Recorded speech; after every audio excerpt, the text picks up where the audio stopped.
Info qui reçoit tout de suite Monsieur Chersek, donc secrétaire général du SDT 3S, je l'ai bien prononcé cette fois-ci, et c'est pour parler du secteur de la santé qui connaît de nouvelles perturbations après une grève de 48 heures décrétée par les techniciens du SATSUS. Voilà qu'un autre mouvement, il s'agit de SDT 3S, a entamé cette fois-ci un mouvement d'humeur, donc un mouvement d'humeur qui prend fin d'ailleurs ce soir, vendredi 6 décembre. Bonsoir Monsieur Sek. Bonsoir Sarah. Alors nous allons tout de suite commencer par ces requêtes qui sont nombreuses. Raison pour laquelle vous êtes en grève, vous exigez avant toute chose le respect des accords qui, je rappelle, avaient été signés respectivement en 2022 et 2023. Première question, est-ce qu'on peut revenir d'abord sur le contenu de ces accords préalablement signés? Bonsoir Sarah, je transmets aussi mes salutations à l'ensemble de vos téléspectateurs, ou tous ceux qui nous suivent à travers vos différentes plateformes. Je transmets aussi qu'on a l'habitude de dire le salut militant à tous les travailleurs du secteur de la santé et de l'action sociale, et plus particulièrement aux militants du syndicat démocratique des travailleurs de la santé qui ont eu à respecter le mot d'ordre dans leur écrasante majorité. Mais je transmets aussi mes salutations au camarade secrétaire général Cheikh Diop, qui est le secrétaire général de la CNTS-FC, la centrale à laquelle notre organisation syndicale est affiliée. Vous l'avez dit tout à l'heure, ce ne sont même pas de nouvelles revendications, mais comme vous l'avez souligné tout à l'heure dans votre introduction, il s'agit plutôt d'accords qui avaient été signés entre le gouvernement du Sénégal et les syndicats du secteur de la santé et de l'action sociale.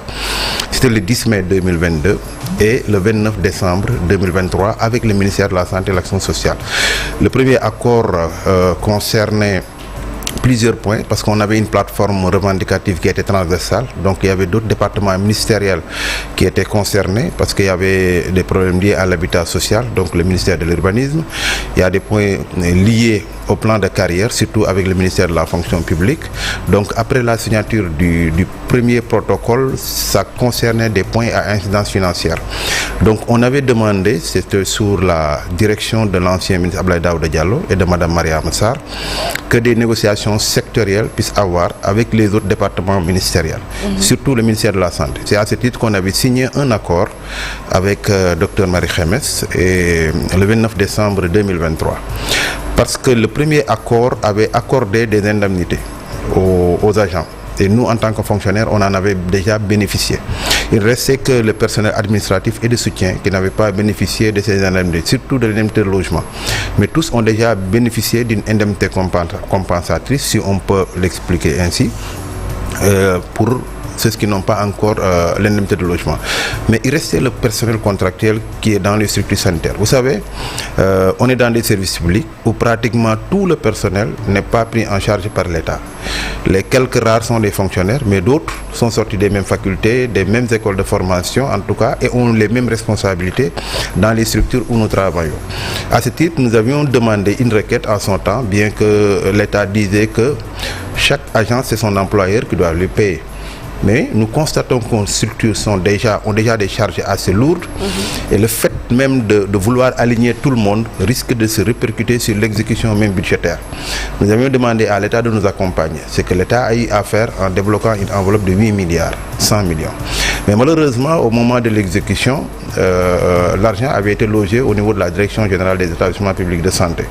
Les gens, pour des problèmes d'interprétation, ont dit que ces 8 milliards ne devraient être donnés qu'aux contractuels diplômés, c'est-à-dire des médecins, des infirmiers, des sages-femmes, qui sont dans des structures et qui ne sont pas du tout des fonctionnaires. La première année, il n'y a que 1,9 milliard qui avait été utilisé, donc il restait presque 6,1 milliards qui n'ont pas été consommés. Et les gens ont retourné cet argent. L'année suivante aussi, la même chose s'est passée. Mais attendez, comment... Et maintenant, c'est ce qui avait en charge de donner cet argent. Il a fallu même, ce n'était même pas une note de service, c'est des mails qu'on a envoyés aux différents responsables des structures en leur disant il ne faut pas tout dépenser l'argent, il faut donner aux ayants droit.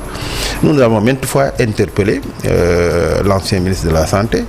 Il nous disait qu'il ne voulait pas faire de faute de gestion parce qu'il fallait faire un avenant par rapport à l'accord. Parce que dans l'accord, on a parlé des cadres des travailleurs de la santé. C'est ce qui sont définis ou régis par le décret 117-887.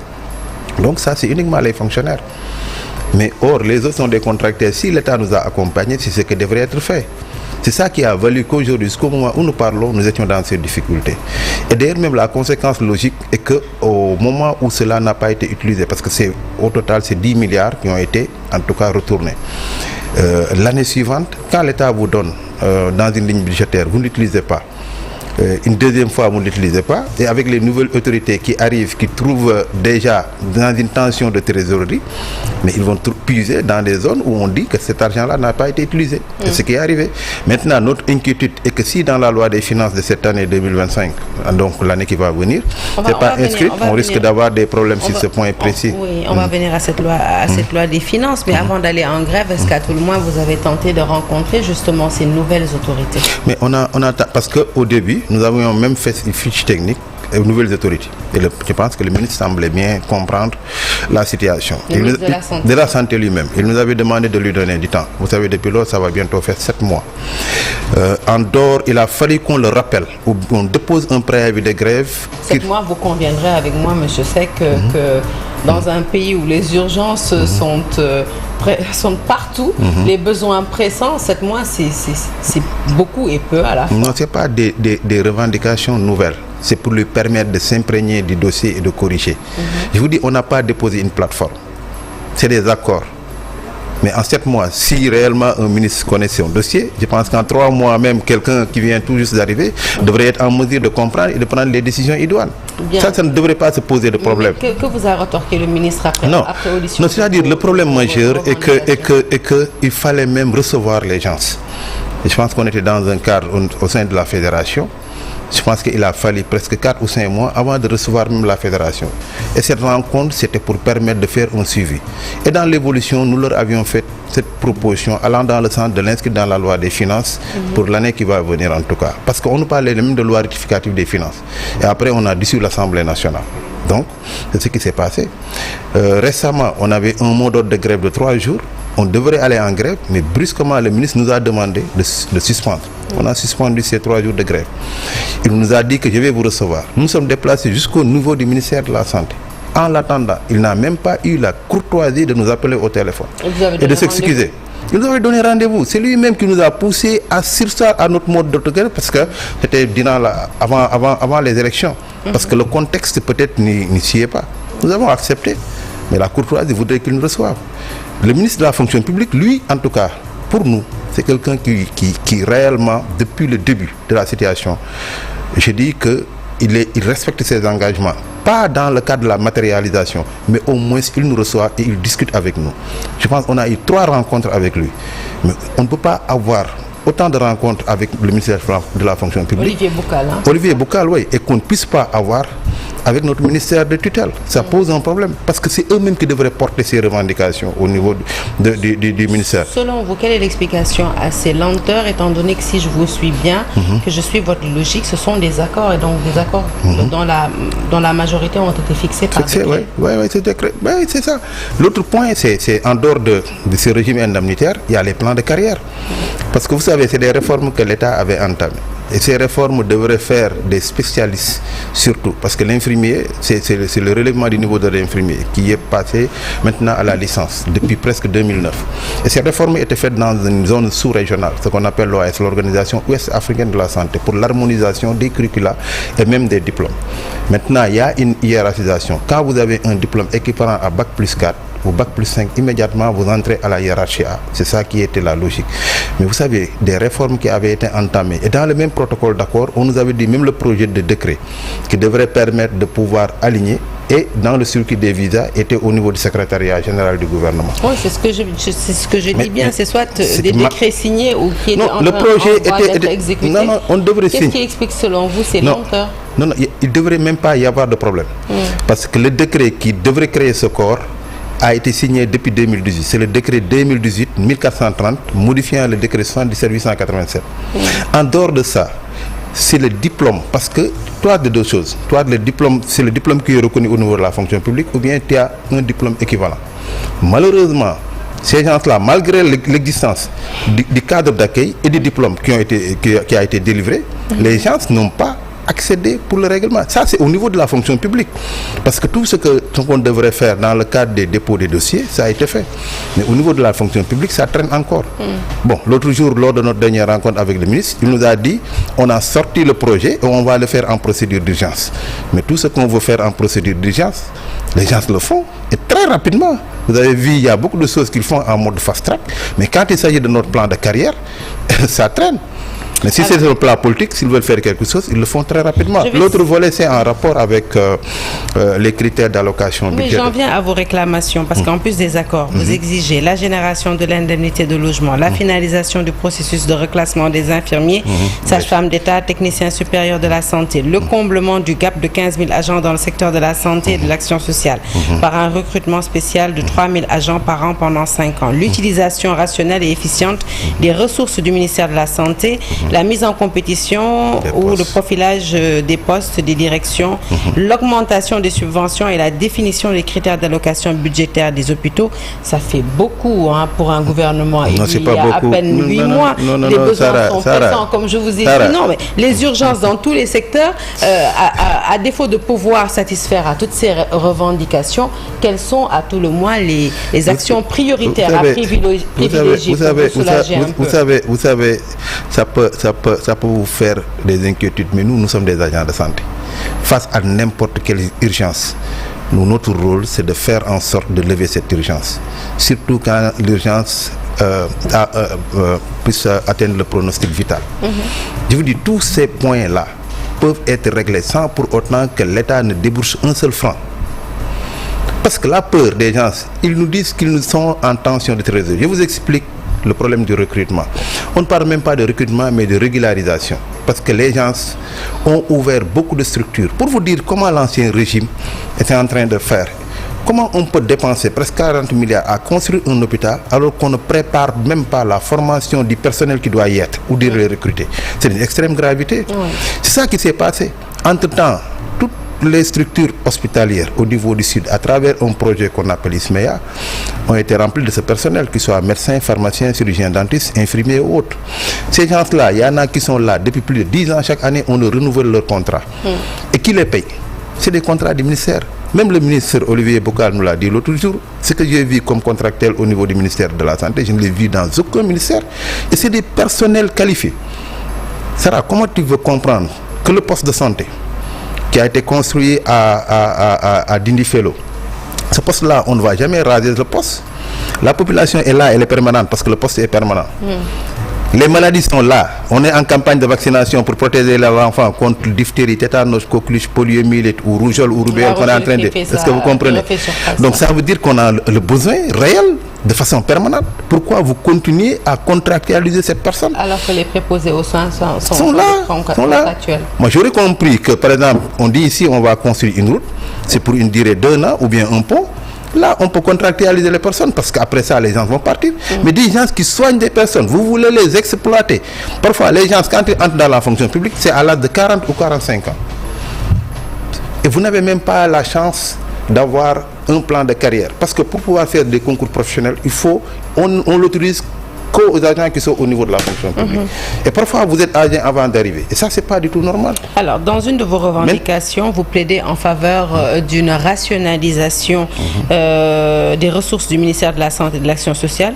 Vous estimez que les ressources ont été dilapidées, qu'elles n'ont pas été... Non, c'est pas rationnel. Vous savez, dépensées de manière rationnelle. Moi, je parle d'efficience. L'efficience, c'est quoi? C'est avoir peu et avoir des résultats. On peut avoir beaucoup d'argent et ne pas avoir de résultats. Qu'est-ce qui se passe? On a un budget de 272 milliards. Sur ce budget de 272 milliards, quelle est la part, je vais dire, injectée vers les hôpitaux, dans les hôpitaux? C'est dérisoire. Quand vous avez un budget de 272 milliards, vous avez 45 établissements publics de santé, vous n'avez que 27 milliards. 27 milliards à partager pour les 45 établissements publics de santé. C'est pour ces raisons que j'interpelle les députés qui vont aller en commission. Et combien de milliards pour l'action sociale? 3 milliards. 3 milliards au total, 30 milliards sur les 272 milliards. 3 milliards pour l'action sociale. Les hôpitaux et l'action sociale. Mais la conséquence logique est que les hôpitaux sont en train de souffrir. Parce qu'ils ne se sont pas limités uniquement à une insuffisance de subventions ou d'appui. Mais ils nous imposent des politiques de gratuité. Vous avez 10 malades qui arrivent dans nos structures. il n'y a que 3 qui sont des particuliers à leurs frais, qui vont sortir de leur propre poche. Les 7, soit c'est des gens qui ont des imputations budgétaires, des fonctionnaires comme moi. D'autres, c'est le plan Sésame, ou des 6 âgés de 100 ans. Vous savez, une personne âgée de 100 ans, quand il a les moyens de pouvoir se faire soigner, le troisième âge, on ne dit pas de l'arrêter, mais quand il vient, il passe en ophtalmo, il passe dans mon service de médecine physique, après il va en neurologie, pour le même, il fait ses examens, il ne paye rien. Mais au moment du remboursement, si l'État ne rembourse pas, ça pose un problème. Je sais que les autorités ont fait des efforts lors de leur arrivée, parce qu'il y avait une enveloppe de 20 milliards en termes de créances, mais ils ont pu rembourser les 10 milliards. Mais quand vous avez une boutique dans le quartier du coin, chaque matin, les gens du quartier viennent prendre leur ration pour leur alimentation. Mais à la fin du mois, s'ils ne remboursent pas, vous avez des difficultés pour renouveler votre stock. Et c'est ça la situation dans laquelle les hôpitaux sont en train de vivre. Donc il faudra qu'on redéfinisse les critères. Parce que l'argent, pourquoi aujourd'hui on prend que 3 milliards? Or, je parle des indigents. Les 3 milliards là, c'est pour appuyer ceux qui n'ont pas les moyens. Aller dans les hôpitaux, une personne peut arriver chez lui, il trouve une urgence, soit c'est son papa ou bien sa maman ou bien son enfant, il l'amène à l'hôpital. Il n'a pas de quoi payer, il dépose sa pièce d'identité, il prend des engagements. À la fin, il se retrouve avec une facture de 600 000, alors qu'il n'avait pas de quoi même manger. Mais c'est là où l'État devrait intervenir pour les accompagner. Mais vous faites une demande, vous l'envoyez à la direction de l'action sociale, ils te disent que nous n'avons pas de budget pour ça. Ouais, 3 milliards la plupart des aides nous viennent peut-être de la ville de Dakar. Et ça pose un problème. Et ça, c'est le rôle régalien de l'État qui doit faire en sorte de veiller à ce que, si vous avez une vision, dans le cadre d'une couverture sanitaire universelle, il faut se doter des moyens. Et cela, il faut du personnel qualifié et il faut du personnel aussi qui aura les moyens de la politique qui est définie par l'État. Par l'État. Vous avez entamé votre grève, je rappelle donc ce mercredi, elle a pris fin vendredi. Une grève, si je vous entends bien, qui est une façon aussi de tirer la sonnette d'alarme et d'alerter les autorités sur l'augmentation du budget alloué à la santé. On sait que l'Assemblée nouvellement élue va se pencher très bientôt sur la loi des finances. Voilà. Bon, c'est sur ce point que je demande aux parlementaires. Surtout, c'est au niveau des commissions où réellement il est impératif de revoir surtout la subvention qui est allouée aux hôpitaux.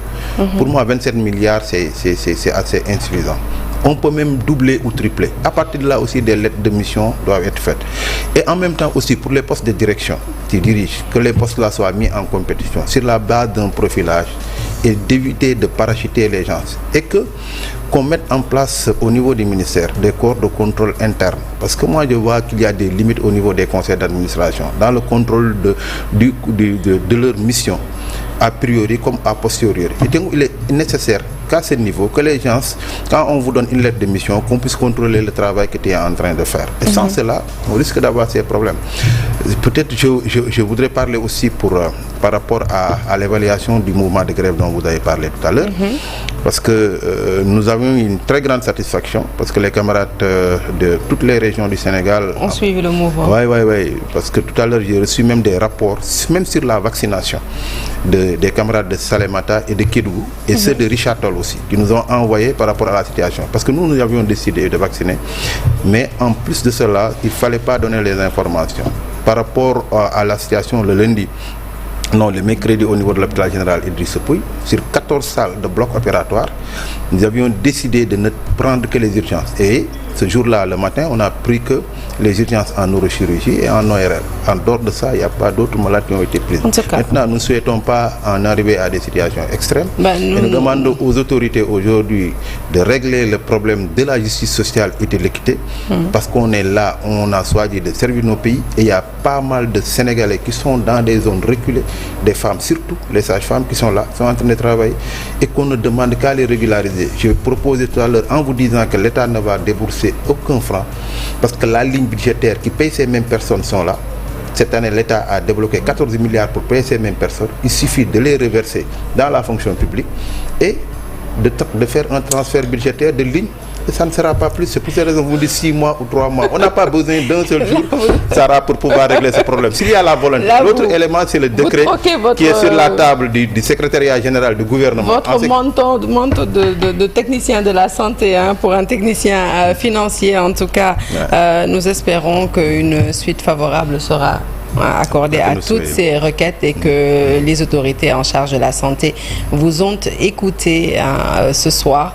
Merci Monsieur Chersek. Je rappelle donc vous êtes le secrétaire général du SDT 3S et vous étiez venu nous parler justement de tous ces soucis que vous rencontrez dans le domaine de la santé, que les Sénégalais rencontrent également, et nous espérons qu'il y aura un dénouement heureux à tout ça, parce que c'est vrai que les Sénégalais souffrent dans les milieux hospitaliers et de soins en général. En tout cas, merci d'être passé. Peut-être les salutations aux camarades de Diourbel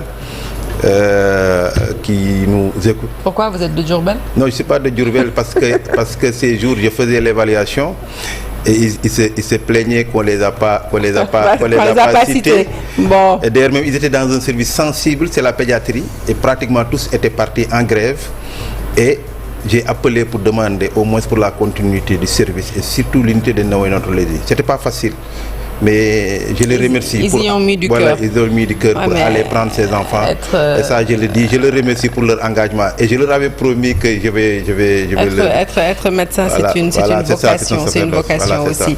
Merci beaucoup, Monsieur Seck. Merci à vous d'avoir suivi Soir d'Info. L'actualité, comme je vous l'ai dit tantôt, elle se poursuit sur toutes nos plateformes digitales. Un peu plus tard dans la soirée, votre émission fétiche du vendredi, Giancarlo avec Abdoulaye Der et tous ses chroniqueurs. Excellente suite de programme en notre compagnie et bon début de week-end à toutes et à tous.